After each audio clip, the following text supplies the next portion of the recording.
Pati nang abuga at sa kainit sa panahon karon mga idol.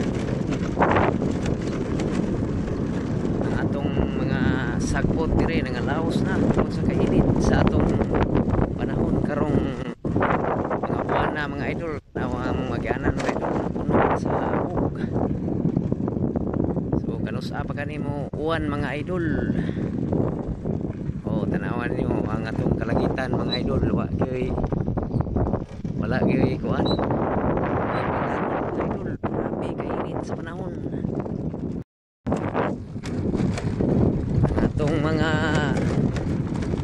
kahayupan na ni mga ka-idol, luwa na tay mga lawg kayo, liit na kayo lawg sa mga namuhi o mga hayop sama sa kanding, baka o sa padya. Mga idol, pwede nang kita sa mga kumpay aning maong lugar. So lisod kirong panahon na mga idol, init na kayo yun, di na pareha sa una. Tanawa tong mga saging mga idol.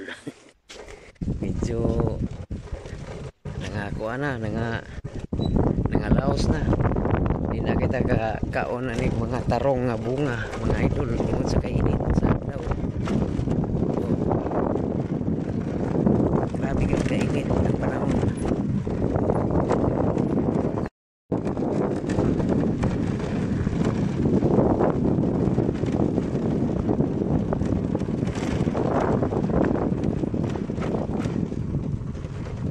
Bita-bita diring lugar mga idol kay medyo landog-landog na.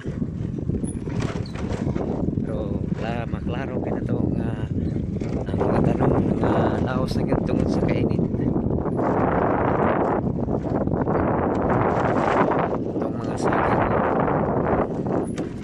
kalaya na ang mga dahon. Huwag na ang gani bunga pero daot kayo.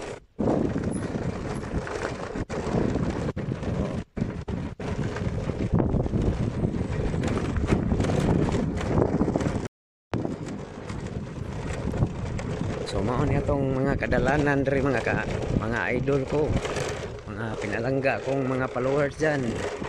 Mao ni atong daan. Beting inita ning maong agyanan subayon. Antos na mga idol kay sama ni mao ni atong panginabuhi mga idol. So hanggang salamat ninyong tanan mga idol.